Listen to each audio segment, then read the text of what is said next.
Hi and welcome to Awen-lutherie. Welcome to this video build series where we will be building this 1x12 guitar speaker cabinet. I hope you enjoy as we go through all the steps of it, and please don't forget to subscribe, hit like, leave a comment if you want on each video. Thank you very much. Alright, so it's all flush, and I also decided to sand it up to an 80 grit just to try and flatten it a little bit. So before we go any further, I want to add pieces just inside here in the corners, and I'm going to be using some oak for that. This is just an offcut. There's a crack here in the side. What I'm going to do is just cut squares out of it, or not squares, whatever those shapes would be, cuboids, and they're going to run on each corner full length of the cabinet. So before I cut that up, I need to measure how long I need them. Now I just measured the inside length of all these pieces and they all came out at 198 millimeters. So I'm just going to write that down here. Now on the front of this I have this baffle to go in, and I'm going to use a calipers just to measure this, and it's about 11 millimeters there. Measure all four corners just to make sure. 11, 11 and 11. So we need to account the front baffle, which is 11 millimeters. And onto that baffle I'm also going to be sticking these. These are again oak rails. I'm going to use them as spacers. It'll make sense once I get there. And these should be about 5 mil. They're 4.5 millimeters. Let me just measure another one just to be 100% sure. 4.1, 4.2. So I'm going to take them at 4.5 millimeters. And that's the front. And on the back, I have these pieces of ply. One is going to go up there, and the other portion of it is going to go down here, like that. So this one is about 9.5 millimeters. Yep.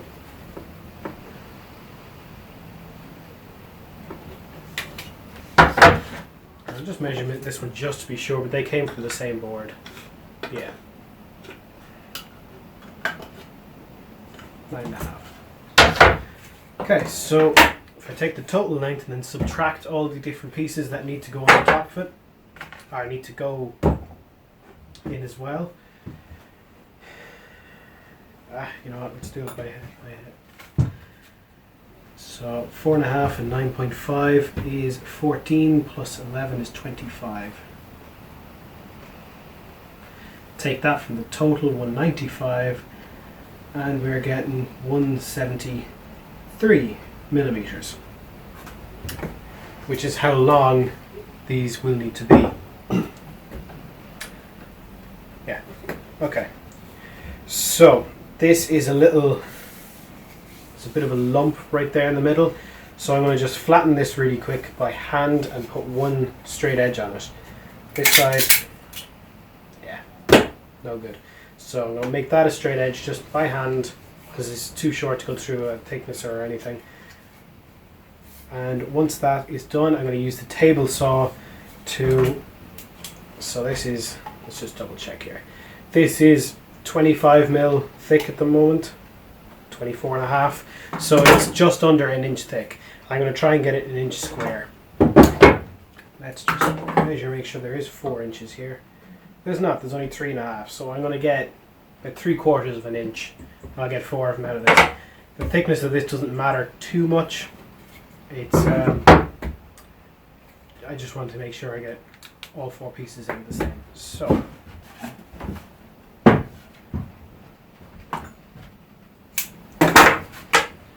again, I want one straight edge here on this side. There's your block. That side's not too bad. And then I will try and flatten. Where's that going? This guy is pretty flat already, so I'll probably try and flatten this side, and then I'll come back to this side.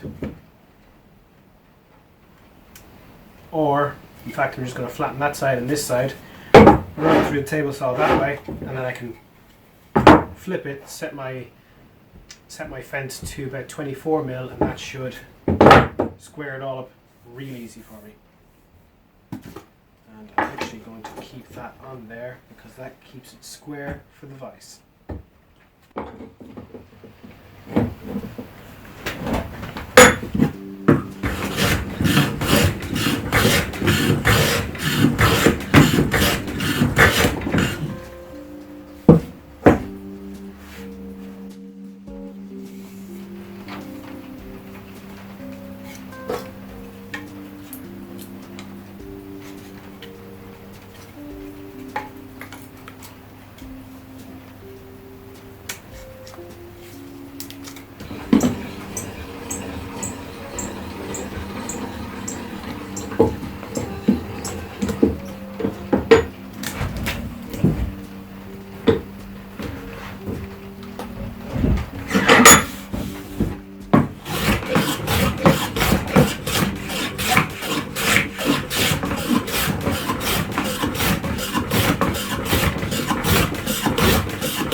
have all of my oak pieces, I actually did 5 because I can't count. I have all 4 of my oak spacers in here cut out, so the next thing to do is find out where they need to go. So that means I can use the same measurements I had before for the front gap and the back gap, and I'm going to use, just set that depth. So for example, at the front I need 14.5 millimeters. So I have that set here. Spin it around. I'm going to use a mechanical pencil because that has a very, very short or very, very thin lead on it. Very simply go in here and mark. And that mark then will be where the end of the oak needs to sit.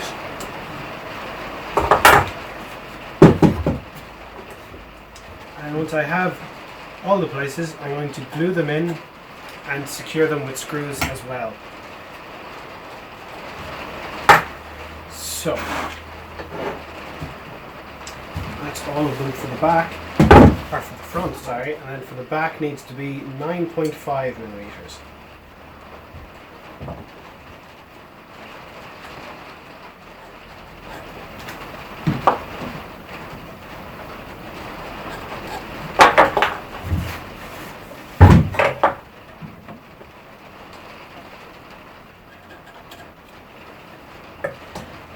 So the reason I'm doing these is because I think it's going to give some cross grain stability. While the grain on the top and sides are all going around the cabinet, the box, the grain on these guys is going straight, so it will go at 90 degrees to the cabinet grain.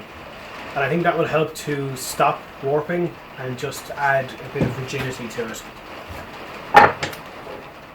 Okay, so I have my 2 places marked out here, and if I place that down, and of course I can't see it from both sides at the same time. It's there.